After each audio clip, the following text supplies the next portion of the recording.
You might be wondering, why would this guy want to come up here and tell us about his shame? Well, to be honest, I'm wondering the same thing. Anyway, it all began a few nights ago. I was watching a video about this guy that I follow on YouTube, and he said something that really shook me. He said, you won't get rid of your fear and your shame until you take action.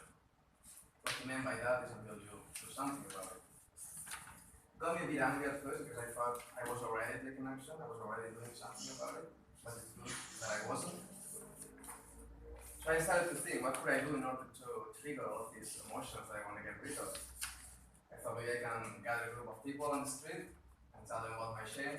They would probably think that I'm crazy, so it's not an option. I thought, who do I know in the wood? I know Miranda, but she already knows about my shame and fear, so there isn't a point on telling her again. And then it clicked. I was like, wait a minute, there is a group of people who are willing to listen to pretty much anything. And they won't go away, and that's Toastmasters. So right then and there I got out of bed, and I wrote the speech, and it goes like that. I am from Mallorca. It's a small island in the Mediterranean. It's about half the size of Bali. I grew up in a very small village too. The kind of village where people care a bit too much about what the others think about them. And they talk and gossip a bit too much as well about the others. Furthermore, the way my family raised me, it was what people would see as a happy childhood. But the truth is that I wasn't so happy because I was only loved when I was a good boy. That whenever I would express the so-called negative emotions, they would punish me, they would shame me. And that is very damaging for the child. So because of that, I grew up with a lot of shame. The very shameful event that I remember, I was 6 years old, and a friend of mine manipulated me into have oral sex with each other. My mom died when I was 15, and the relationship with my dad wasn't very good. So I hadn't really had time to process all of these events and emotions. I just didn't know how to, I never knew. So I found a skateboard. I started to smoke weed, marijuana. So I became a proper stoner for 2 years. And when a lot of shameful events happened at that time, I started to engage with prostitutes, and I don't got oral sex from intergender ones. Anyway, when I was 18, I decided that I had enough, so I left. I went to Barcelona, and I started a new life.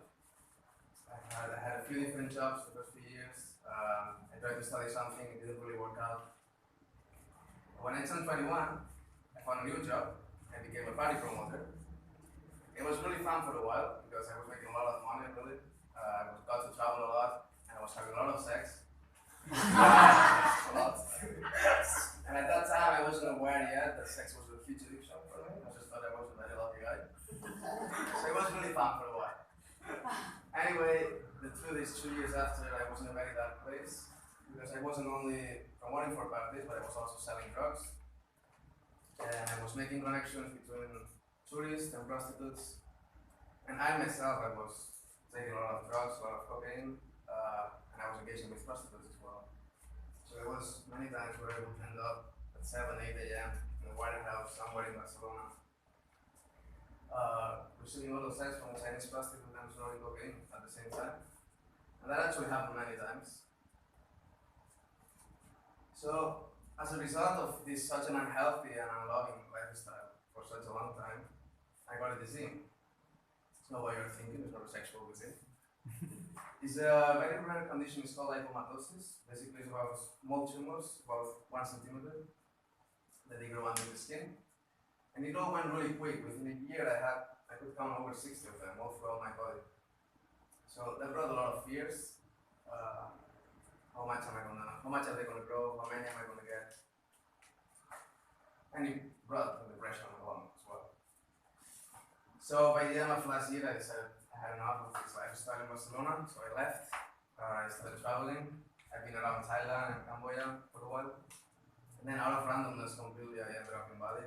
I heard somewhere along the way that there was a healer who could heal me. I came here, I met the healer.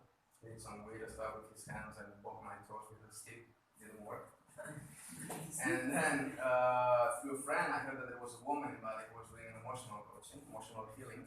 Can you guess who's the woman? Miranda. And I started doing the emotional 4 months after, here I am. I'm feeling quite better compared to what it was before. I still have a lot of work to do, obviously. And the tumors, they haven't only stopped appearing, but have actually started to become smaller. That gives me a lot of hope. And as to my sex addiction, it's still there, but I'm working on it. slowly. And the reason why I did this talk was to expose myself and hopefully heal myself and let go of all these emotions, all this shame and fear that I've been carrying for so long. And also to encourage you to, if you want to, come up here and show yourself the way you are, so you don't have to hide anything.